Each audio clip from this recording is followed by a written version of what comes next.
चलिए आज एक ऐसी हकीकी कहानी देखते हैं जिसमें एक गैर मुनाफा बख्श तंजीम सरकारी इदारों के चक्करों में फंस गई। ये सिर्फ एक कहानी नहीं बल्कि एक मिसाल है कि जब सिस्टम सुस्त रवि का शिकार हो जाए तो क्या होता है और इससे निपटने के लिए क्या किया जा सकता है।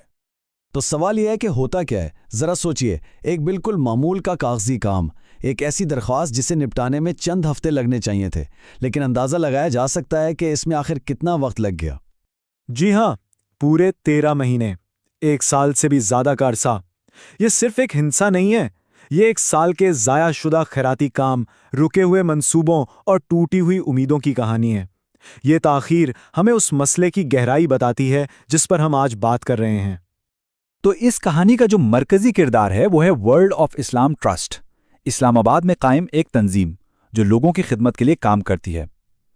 उन्हें बस अपनी गैर मुनाफा बख्श हैसियत की तजदीद करवानी थी, एक आम सा लेकिन बहुत ही अहम काम जिसके बगैर उनका काम आगे नहीं बढ़ सकता था। अच्छा, तो ये NPO यानी गैर मुनाफा बख्श तंजीम होती क्या चीज़ है? ये वो इदारे हैं जो माशरे की भलाई के लिए काम करते हैं। इनके लिए टैक्स डिपार्टमेंट से मंजूरी सिर्फ एक कागज़ का टुकड़ा नहीं बल्कि उनके काम की ज़मानत है। इसके बगैर वो कानूनी तौर पर अतियात यानी डोनेशंस हासिल नहीं कर सकते जो उनके मिशन को जिंदा रखने के लिए खून की तरह ज़रूरी हैं। तो कहानी शुरू होती है 30 जून 2003 को एक बहुत ही सादा कदम से। ट्रस्ट ने अपनी दरख्वास्त जमा कराई और उनका ख्याल था कि ये एक मामूली कार्रवाई होगी। उन्हें ज़रा भी अंदाज़ा नहीं था कि वो एक कितने लंबे और थका देने वाले सफ़र पर निकल रहे हैं। यहाँ से शुरू होता है कहानी का असल मसला। ये एक लंबे और मायूस कुन इंतज़ार का दौर था, जहाँ हर गुजरते दिन के साथ उम्मीद कम होती जा रही थी और बार बार की कोशिशों के बावजूद कोई भी पेशरफ्त नहीं हो रही थी। ये स्लाइड सिर्फ तारीखों की एक लिस्ट नहीं है, ये ट्रस्ट की मुसलसल कोशिशों और मायूसी की कहानी है। देखिए, जून 2003 में दरखास्त दी, उसके बाद इनके नुमाइंदे चक्कर लगाते रहे और हर बार उन्हें सिर्फ खाली तसल्लियां मिली। दिसंबर में तहरीरी याद दहानी भेजी गई, कोई जवाब नहीं आया। फिर मार्च 2004 में सीधा कमिश्नर को खत लिखा, फिर भी खामोशी। आखिरकार अप्रैल में कमिश्नर ने रिपोर्ट तो मांगी, लेकिन जुलाई आ गया और सर्टिफिकेट फिर भी नहीं मिला। यह सरकारी बेहिसी की एक वाज़ेह तस्वीर है। तो यहाँ एक अहम नुक्ता है, ये सिर्फ एक ताख़ीर नहीं थी। शिकायत में जिस कानूनी इस्तिलाह का इस्तेमाल हुआ वो थी बदइंतज़ामी या मैल एडमिनिस्ट्रेशन। ये एक बहुत ताकतवर लफ्ज़ है। इसका मतलब है कि ये महज सुस्ती नहीं बल्कि सरकारी इंतज़ामिया की एक बाकायदा नाकामी थी, और इसी बात ने उन्हें जवाबदेह ठहराने का रास्ता खोला।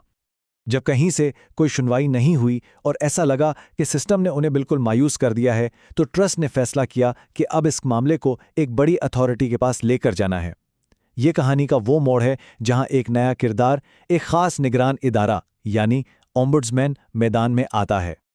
फेडरल टैक्स ओम्बुड्समैन या FTO एक ऐसा ताकतवर इदारा है जो ब्यूरोक्रेसी को जवाबदेह बना सकता है। इसे एक गैर जानिबदार रेफरी की तरह समझ लें, जिसका काम ये यकीनी बनाना है कि सरकारी महकमे शहरियों के साथ इंसाफ करें और कवायद के मुताबिक चलें। और बिल्कुल ऐसा ही हुआ। 13 महीनों के लंबे थका देने वाले इंतजार के बाद 17 जुलाई 2004 को ट्रस्ट ने अपना आखिरी पत्ता खेला। उन्होंने FTO के पास बाकायदा शिकायत दर्ज करवा दी, जिसने इस ताअत्तुल को तोड़ने में कलीदी किरदार अदा किया। तो जब ओम्बुड्समैन मैदान में आया तो टैक्स डिपार्टमेंट ने क्या किया? क्या उन्होंने अपना दिफा किया या अपनी गलती मानी? ये कहानी का वो हिस्सा है जहां चीजें बहुत तेजी से बदलना शुरू होती हैं। ये स्लाइड इस तज़ाद को बिल्कुल साफ दिखा रही है। एक तरफ डिपार्टमेंट का बहाना था कि वो बजट के अहदाफ पूरे करने में मसरूफ थे, और दूसरी तरफ इस ताख़ीर का असल असर ये था कि एक खैराती इदारे का काम मुकम्मल तौर पर ठप हो गया था। ये सरकारी दबाव और अवामी जिम्मेदारी के दरमियान एक बहुत बड़ा फ़र्क ज़ाहिर करता है। ओम्बुड्समैन की मुदाखलत का असर फौरी था और फैसला कुन भी।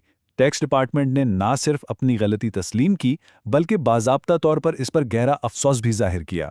ये जुमला इस बात का सबूत है कि जब निगरानी का निज़ाम काम करता है तो जवाबदेही को यकीनी बनाया जा सकता है, चाहे इदारा कितना ही बड़ा क्यों ना हो।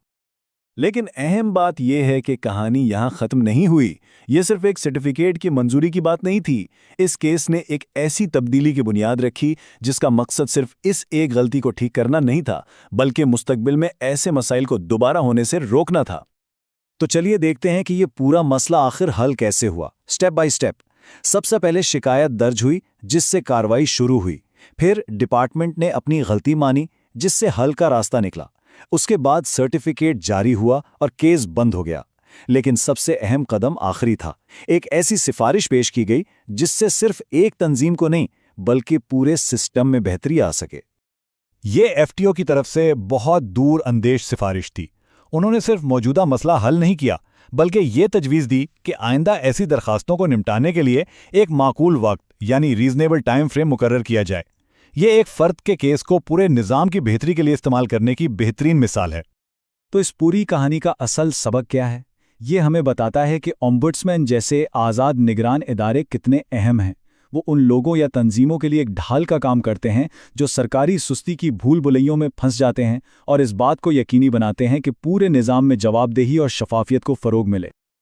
और आखिर में एक सवाल जो सोचने पर मजबूर करता है, इस एक केस ने तो एक प्रोसेस को ठीक कर दिया, लेकिन हमारे सिस्टम में ऐसी और कितनी जगह हैं जहां कामों को मुकम्मल करने के लिए एक माकूल वक्त की हद मुकर्रर करने की ज़रूरत है। ऐसे तजुर्बात शायद बहुत से लोगों के हुए हों। ये एक ऐसा सवाल है जिस पर हम सबको गौर करना चाहिए।